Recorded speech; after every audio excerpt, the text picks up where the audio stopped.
Good evening, everyone. The August 9th, 2016 meeting of the Monroe County Legislature will now come to order. Will the clerk please call the roll?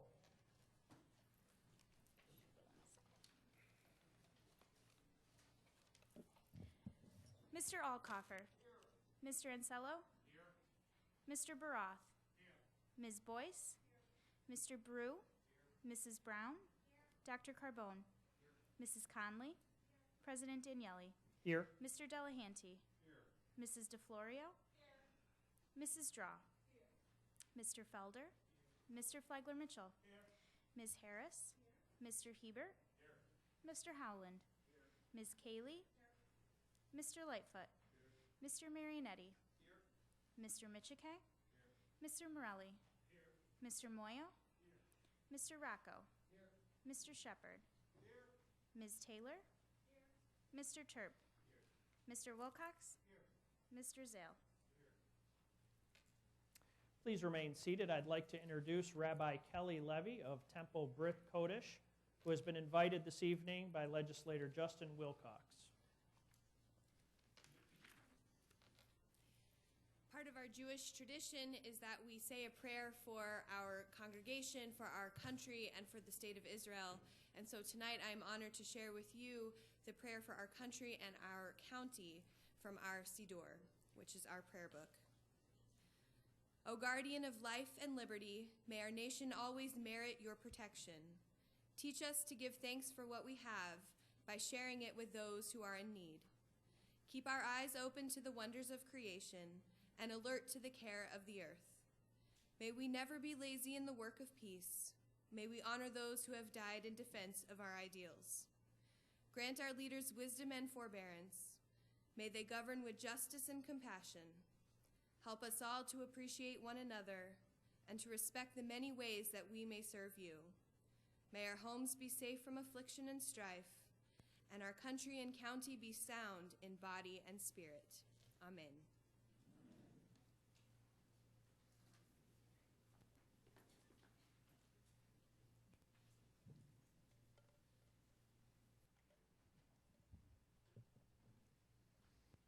Legislator James Shepard will now lead us in the Pledge of Allegiance. Legislator Shepard. I pledge allegiance to the flag of the United States of America and to the republic for which it stands, one nation, under God, indivisible, with liberty and justice for all. You received your copies of the Journal of Day 9, July 12, 2016. Without exception, the journal stands approved as submitted. Before we go with announcements, I'd like to welcome our hefty crowd in the back, and we appreciate you being here this evening and joining us for the meeting.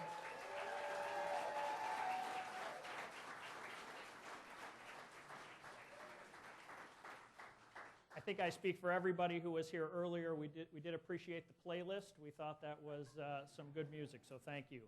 I would also remind everyone that this is the body of the legislature, and we are here to conduct the business of local government. So I would ask for your cooperation in maintaining order.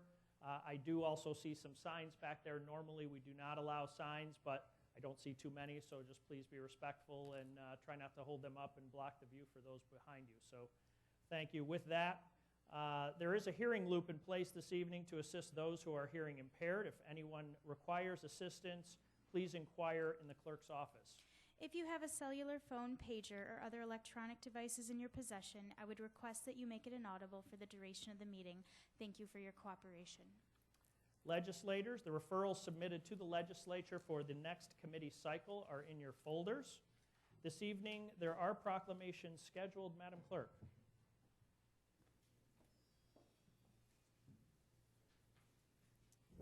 Would representatives from the Future Boxing Club please come forward? Also, President Anthony J. Daniele and Legislator Cynthia W. Cayley.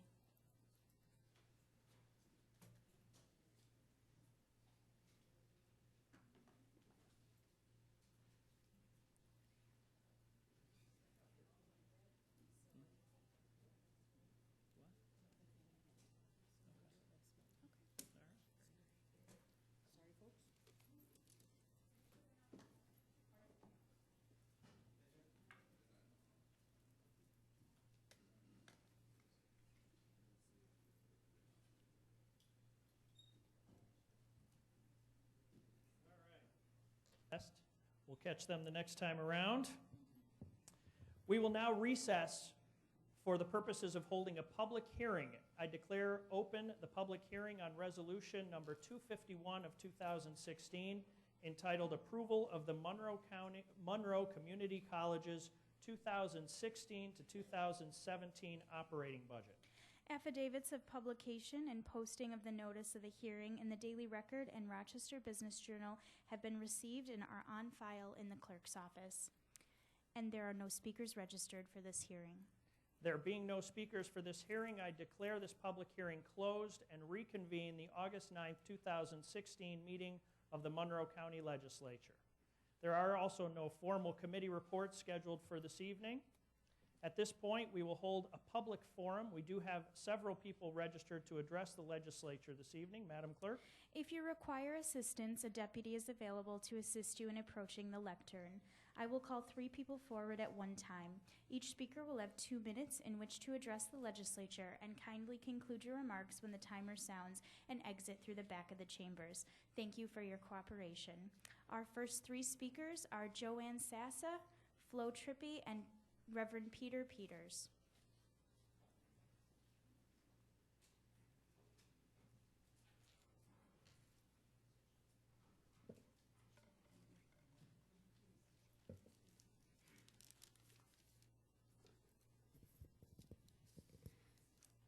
The proposed Office of Public Integrity is the county executive's long-delayed and deliberately designed to fail political gimmick. She knows that the current political culture thrives on the status quo. Consider these county-approved, I repeat, county-approved examples.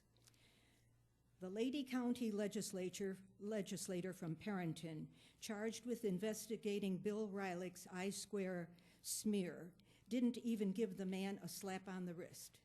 When the county executive fired Justin Roy, Roy immediately got a job at Comida board members Jay Popley's firm. For years, Larry Staub allowed his neighbor Jack Tyndall to run a suspicious cash-only deal at the county park golf courses. For over 10 years, Teresa Mazzullo pimped at Comida, even to the point of arranging a huge tax break for a powerful county legislator's Marina and Luxury Cove project. 9 months ago, another Comida board member pimped for his landlord over $1 million in tax breaks. Next Tuesday, this same landlord gets another $1 million from Comida. Communications Director Napier thwarts both citizen input and media access. Several judges' wives unbelievably held a fundraiser for their husbands. A good day in this county legislature is when one side stabs the other in the eye. How can anyone buck this culture, a culture that thrives on this tawdry status quo? I ask you legislatures to vote that this county executive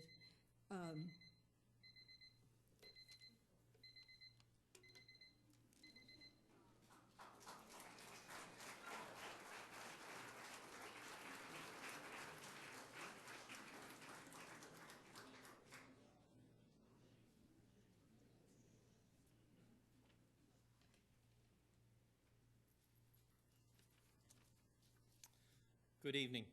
My name is Peter Peters.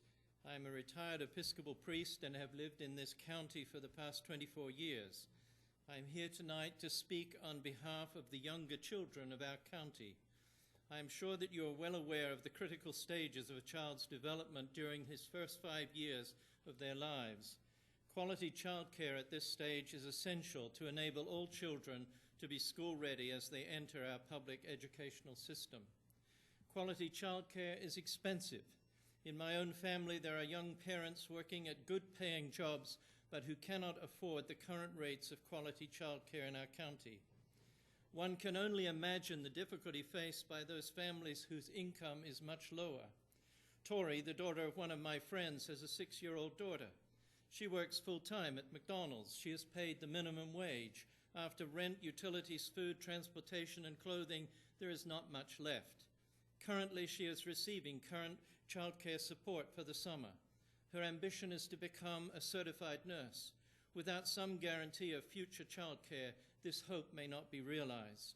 The Center for Governmental Research estimates that at least 75% of our families who are eligible for childcare subsidies do not get them due to the lack of funds being made available. I believe that we have a moral obligation to help people like Tori to live into their hopes for becoming self-sufficient and productive citizens. Without this, we condemn their sons and daughters to perpetuating the poverty cycle. The current Rochester Monroe Anti-Poverty Initiative has identified affordable quality neighborhood-based care as one of its community-building principles. But over the past 6 years, the county has reduced the funding of these subsidies by $4 million. Speaking as a longtime resident, this is, to my mind, poor stewardship. So instead of berating you with the moral basis of providing for child care to those who need it, let me invite you to consider some prudential reasons that funding for child care and long-time investment in our future. Having all of our children school-ready will contribute to better class performance and graduation rates. Providing good after-school care will keep children of working parents in a safe environment, lowering the cost of public safety officers. Parents who know their children are being cared for have less stress and lowers the risk of child abuse. Parents who know their children are being cared for in a safe environment will be better employees. This makes less turnover and less absenteeism. This is a good for business. For both moral and prudential reasons, I urge you to consider increasing the county's allocation of funds for child care support as you develop the coming budget. Thank you for your time.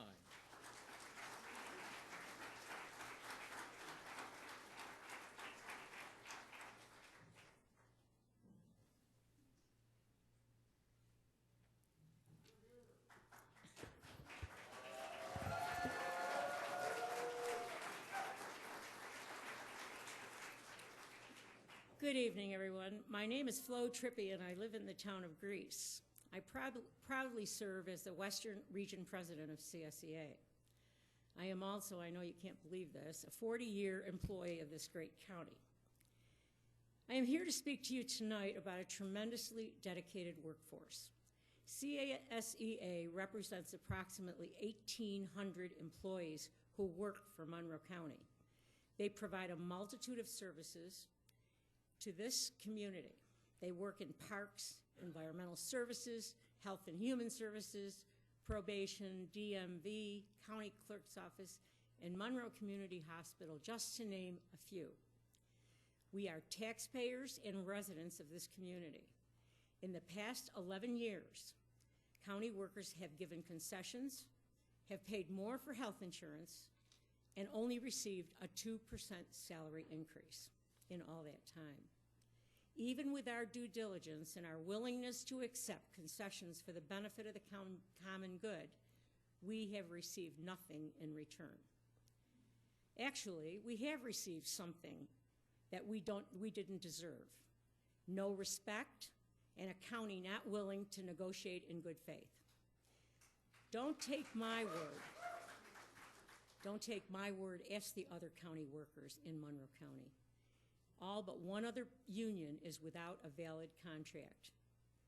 There is also one bargaining unit who had a contract imposed by an unfair arbitrator's decision that, thank the Lord, is being challenged as we speak. That leaves 6 collective bargaining agreements unresolved with no end in sight. Both Maggie Brooks and now Cheryl Donalfo made promises that have not been kept. Cheryl Donalfo pledges a new vision for this county. We support that concept, but county workers need to be at the table and part of the plan. Cheryl Donalfo promised to clean house, but continues to keep a manager who insults county workers every chance he gets. And of course,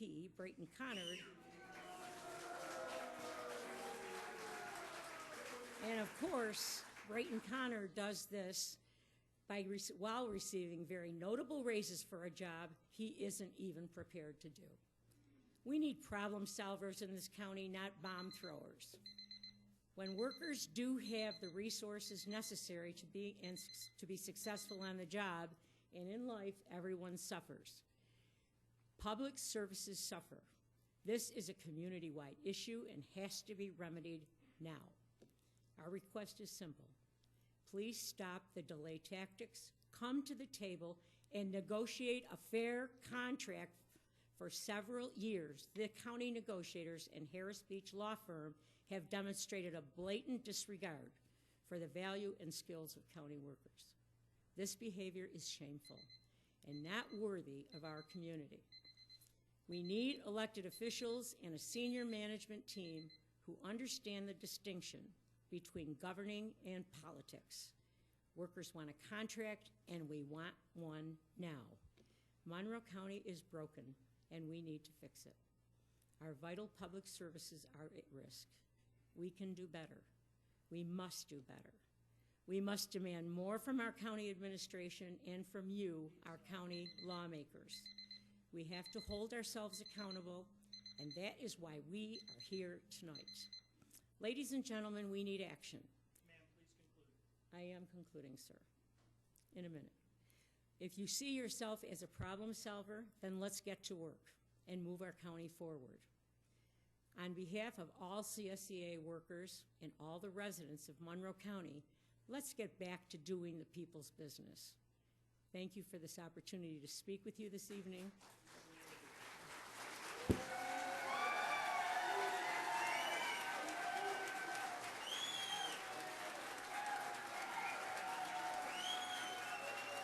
Me.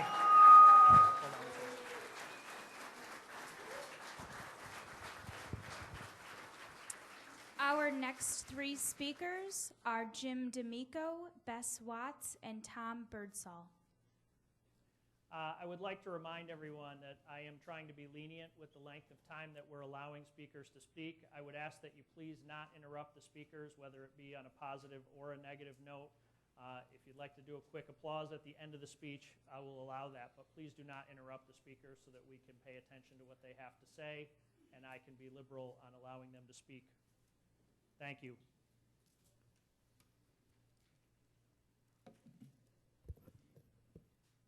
I'd like to thank all of you for the opportunity to speak here this evening. My name is Jim D'Amico, and I'm the president of CSEA Unit 7400, which is the largest of the Monroe County employee labor units.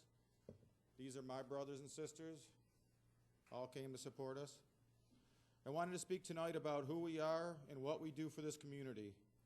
Our unit consists of Monroe County employees from the airport, the county clerk's office, which includes all of our motor vehicle locations, members of the district attorney's office, the Department of Environmental Services, which consists of pure waters, solid waste, geographic informational services, engineering, facilities management, and fleet maintenance. We represent employees in the Department of Human Services and Information Services. In Monroe Community Hospital, we have nurses, CNAs, therapists, food service, laundry workers, and facilities maintenance. We keep 20 parks clean, safe, and maintained for your families. We care for all the wonderful animals at the Monroe County Zoo. We are employees of the Public Defender's Office, the Department of Public Health, the Sheriff's Civilian Section, the Department of Transportation, and of course, the Office of Probation. You can see why our motto is Monroe County works because we do. We take pride in environmentally protecting the people of Monroe County. We take pride in making sure you have a safe community to live and raise your family in. We gathered here tonight to rally for the public services and public safety we feel is being put at risk by this county administration. The hiring and employment practices of the current county administration has put the safety and services this community deserves in jeopardy. Our group has made numerous concessions at the negotiation table in the past 8 years, including only receiving 2% total raises in salary to assist the county and benefit the people of Monroe County. It's time this administration stands behind the people who make Monroe County great instead of standing in their way. We refuse to quit on the people of Monroe County, and we will continue to serve this community in a manner they deserve. Hopefully our elected officials will start to do the same. Thank you.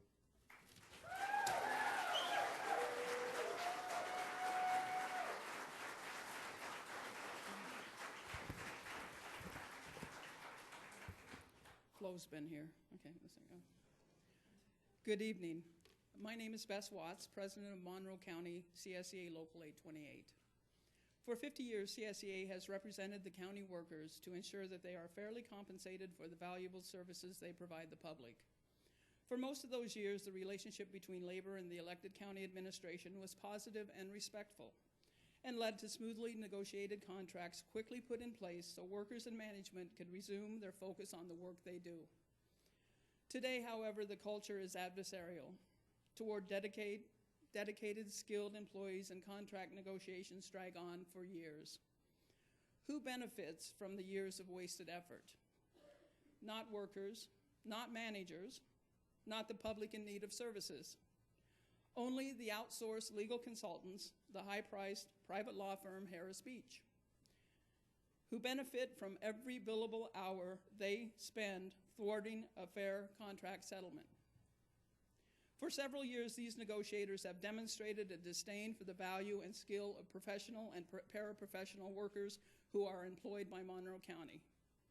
County administrators have taken measures to hide the true cost of tax dollars spent on the law firm Harris Beach, much like the inscrutable dealings of the county with their use of LDC contractors.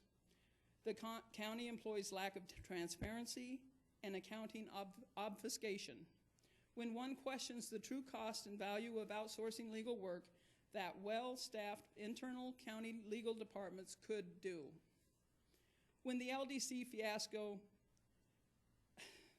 After the LDC fiasco, don't ask county taxpayers to trust their money is being used wisely. It is valid to ask why the county retains a firm that cannot seem to successfully negotiate contracts despite the huge sums of money it has paid. Negotiate in good faith to ensure the operations of the county run smoothly and county workers have the support and resources necessary to deliver the high-quality services our county residents expect and deserve. Thank you.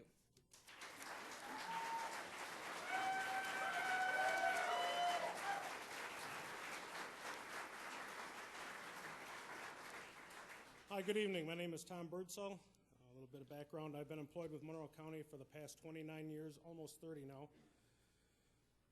And I've come up through the ranks, starting out as a heavy laborer and in my current position of sewer collection supervisor.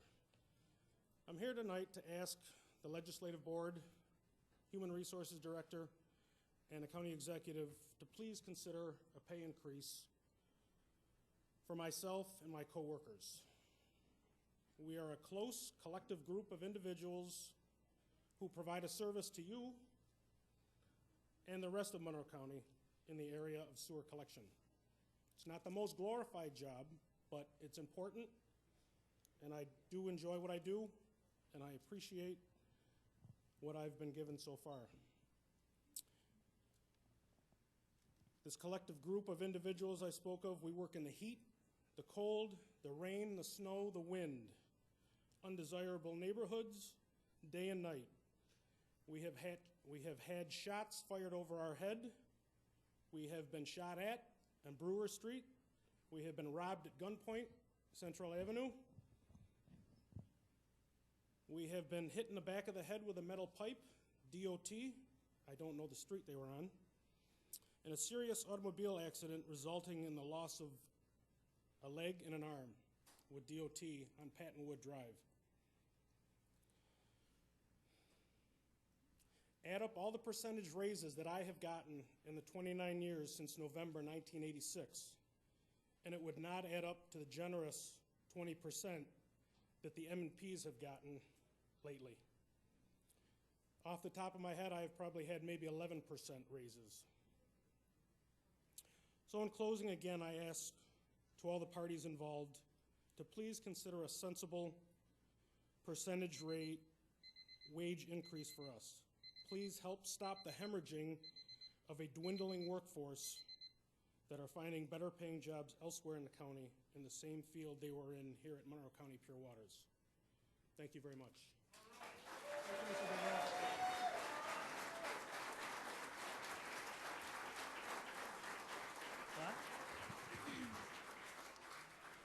Our final three speakers are Bridget Hurley, Tom Gregory, and Dan McDonald.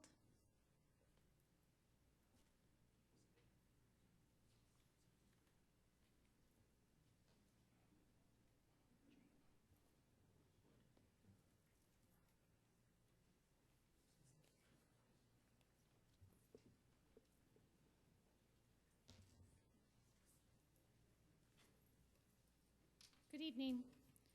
My name is Bridget Hurley. I'm from the Children's Agenda, and I just want to do a couple of things tonight. First, I want to remind you of the findings of our budget report that we completed after the last county budget was approved. And I would ask you to keep these areas in mind as you're preparing to consider the proposed budget this November. First was in Child Protective Services. We raised some concerns around high caseload size and a high vacancy rate, and also the need for funding for evidence-based preventive services, and stress on that evidence-based so that we know that county tax dollars are being spent in the most effective way for vulnerable children. Second, childcare, need for more childcare subsidies and for the establishment of a daycare advisory council. Third was the early intervention program and some issues around billing in that program. And fourth, juvenile justice. We're encouraging that the county administration prepare for the passage of raise the age legislation in Albany. Secondly, we've received quite a number of questions about child care subsidies and some of the data that we have shared with you. And so I prepared a fact sheet that hopefully you'll all receive. If it doesn't answer your questions, of course, please contact us. I'll just raise a couple of things in there that I don't think I've raised before. There's a chart that shows the increase in the need for subsidies in suburbs in Monroe County that you might find illuminating and perhaps surprising. And secondly, 1/3 of child care subsidies are used for after-school care.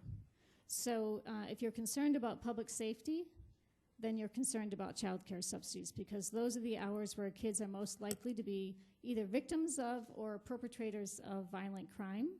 And so it's important that those families have the resources to purchase quality care. Thank you.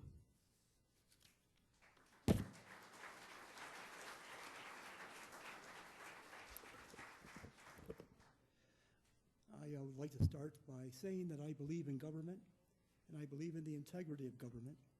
I've been with this county legislature for over 15 years, since Jack Doyle was county executive.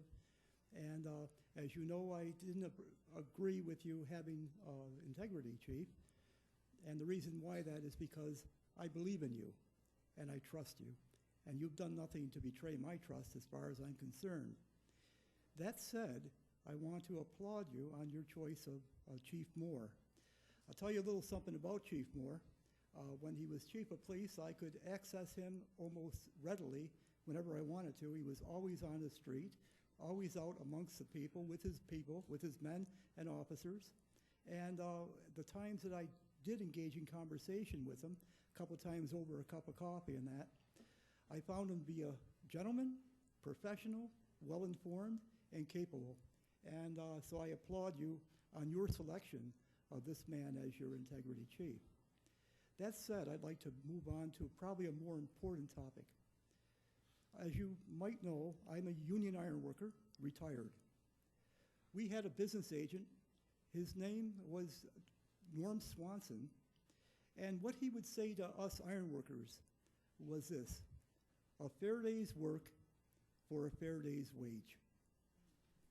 A fair day's work for a fair day's wage. In the years that I've been with this county legislature on a regular basis now, I've watched contract after contract with our public employees go off on the side. Now, we've made a great move in this county to bring integrity to this county by appointing an integrity chief. I believe strongly that as a county, our next move toward integrity is to clear up these open contracts. And I would ask our county executive, I would ask this legislature to start to close up these contracts and give these people a fair day's wage for the fair day work that they give us. Thank you very much.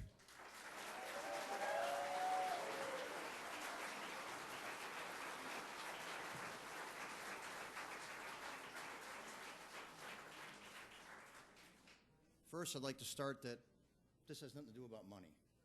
So, my name is Dan McDonald. I am a 6.5-year honorably discharged veteran of the Marine Corps, and I'm here on behalf of veteran-owned businesses. As some of you may or may not know, 2 years ago, Senator Ball, with Assemblyman Ortiz in the state, passed what was called the Service-Able Veteran Small Business Act. That required in state contracting goals of a 6% for service-able owned businesses. Just recently, Nassau County did the same thing. And I'm glad to say 2 days ago, Livingston County put on a contract with a 10% service-disabled goal.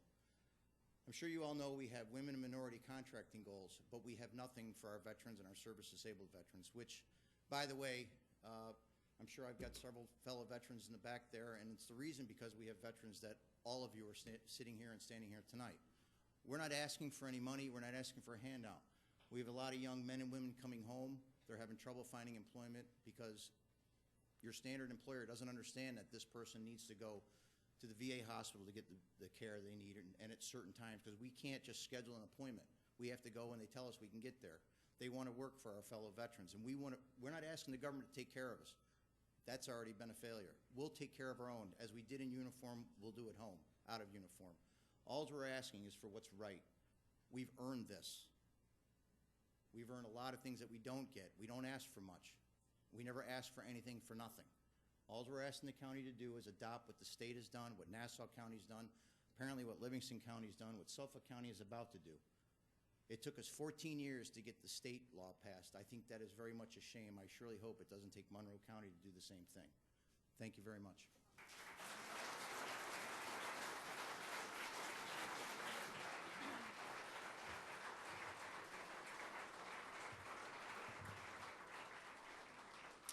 This concludes the public forum. At this time, well, I'll go out of order a bit. This evening, we have a proclamation scheduled. We'll try that again.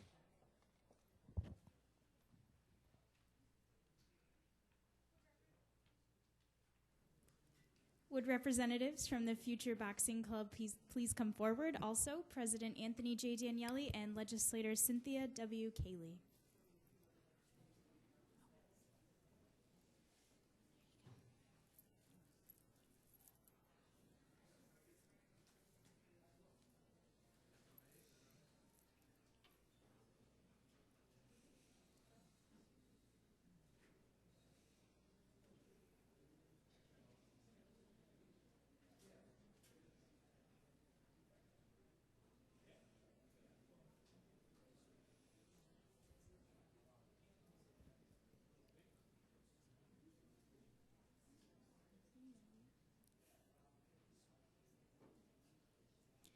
The Monroe County Legislature recognizes Future Boxing Club for winning the 2016 Ringside World Boxing National Championship. Whereas it is the sense of these legislators to honor local sports clubs that compete at a high level, demonstrating success and good sportsmanship in the ring and in character. And whereas, attendant to such concern and in full accord with long-standing tradition, these legislators are justly proud to honor the Future Boxing Club upon the successful conclusion of the 2016 Ringside World Boxing National Championship and the 2016 National Junior Olympic Championship held in Independence, Missouri on July 27th through the 30th of this year. And whereas 5th grade female athlete Nevaeh Nelson, student of Rochester City School No. 2, 4th grade male athlete Javon Larry Cummings, student of Rochester City School No. 45, 2nd grade male athlete Finest Larry Cummings, student at Rochester City School No. 22, and 3rd grade male athlete Levon Peak, student of Rochester City School No. 43, achieved gold and silver medals. And whereas these victories come in impressive fashion, combining athleticism, mental conditioning, and sportsmanship. And whereas Future Boxing's mission is to create healthy, confident, and successful kids through the lessons learned in physical exercise, training, and boxing. And whereas the talented young student athletes of the Future Boxing Club are fortunate to be mentored and led by coaches Robert Johnson, Floyd Peavy, and Phil Green.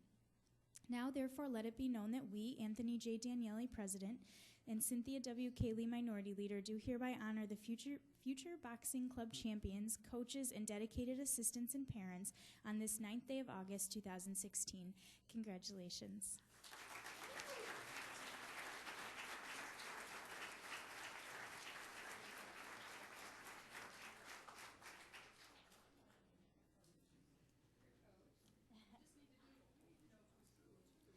Hello, everybody. My name is Larry.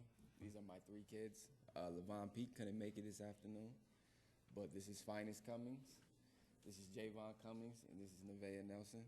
We've all worked hard and very hard at getting to this point, and we're just happy to be here, and hopefully we keep on moving on and represent Rochester.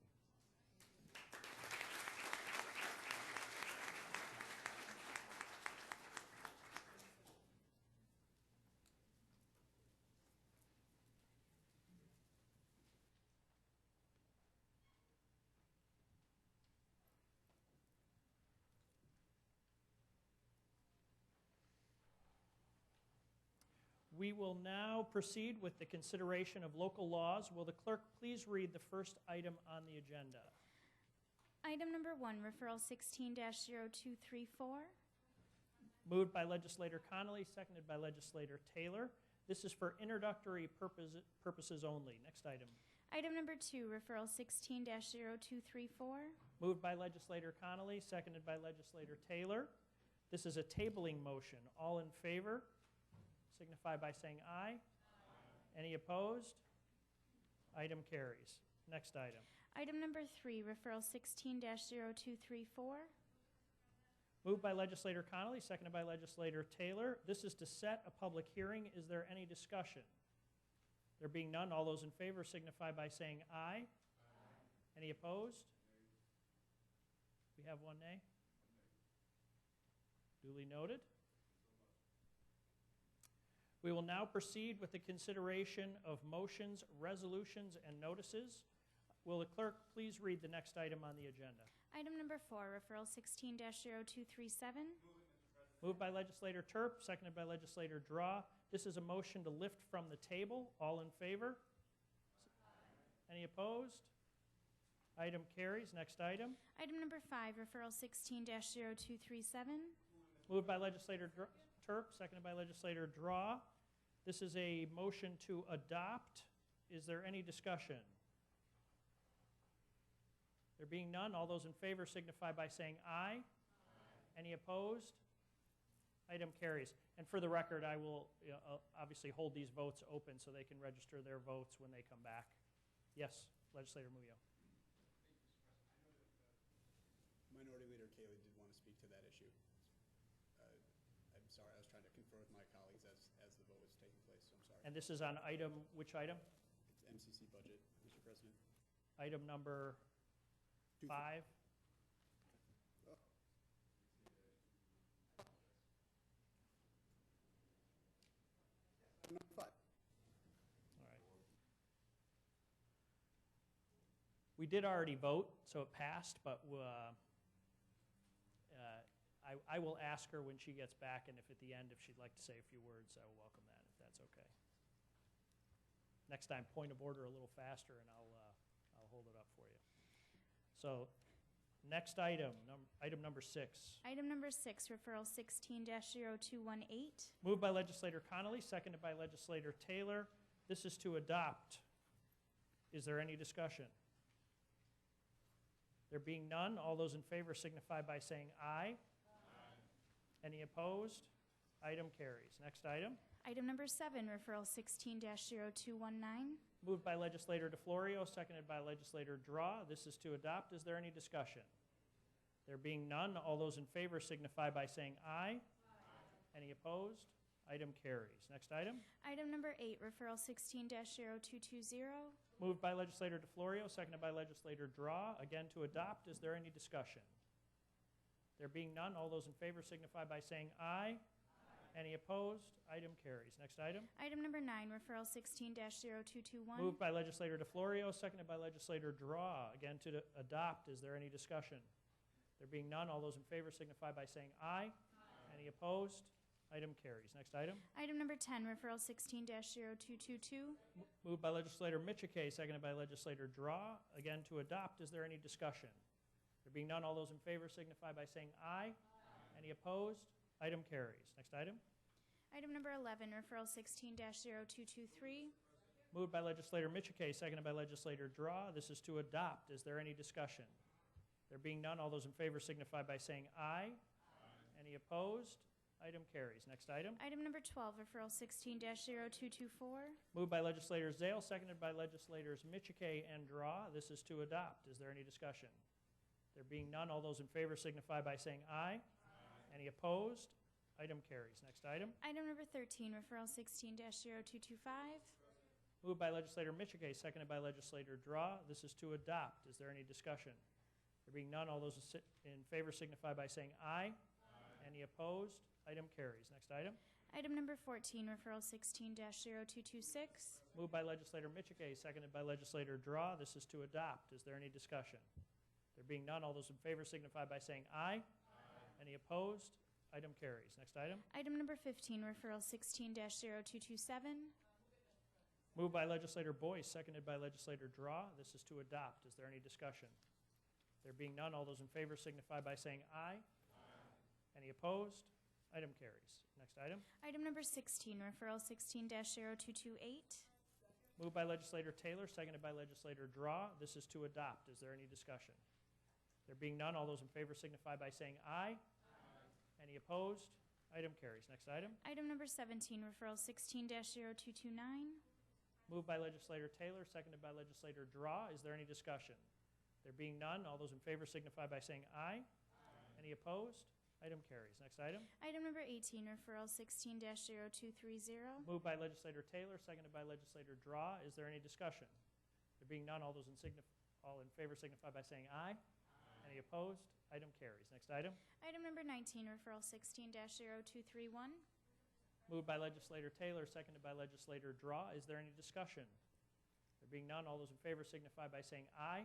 Any opposed? Item carries. Next item. Item number 20, referral 16-0232. Moved by legislator Taylor, seconded by legislator Draw. Is there any discussion? There being none, all those in favor signify by saying aye. Any opposed? Item carries. Next item. Item number 21, referral 16-0233. Moved by legislator Taylor, seconded by legislator Draw. Is there any discussion? Being none, all those in favor signify by saying aye. Any opposed? Item carries. Next item. Item number 22, referral 16-0235. Moved by legislator Howland, seconded by legislator Draw. This is to adopt. Is there any discussion? There being none, all those in favor signify by saying aye. Any opposed? Item carries. On item number 5 has been voted on and passed, but legislator Cayley, would you like to speak to number 5 since you weren't here?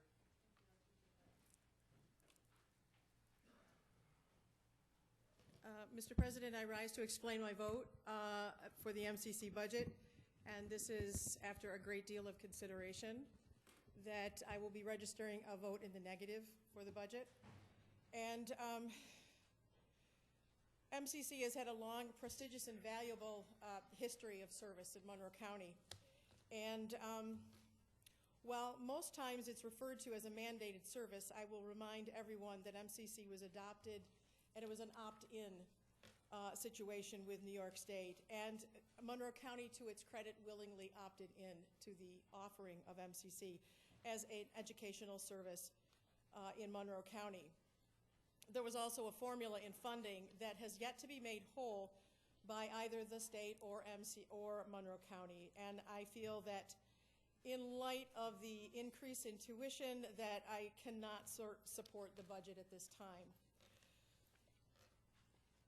The lack of funding at AMCC for tuition and their budget has been shored up by the community and the students that attend MCC.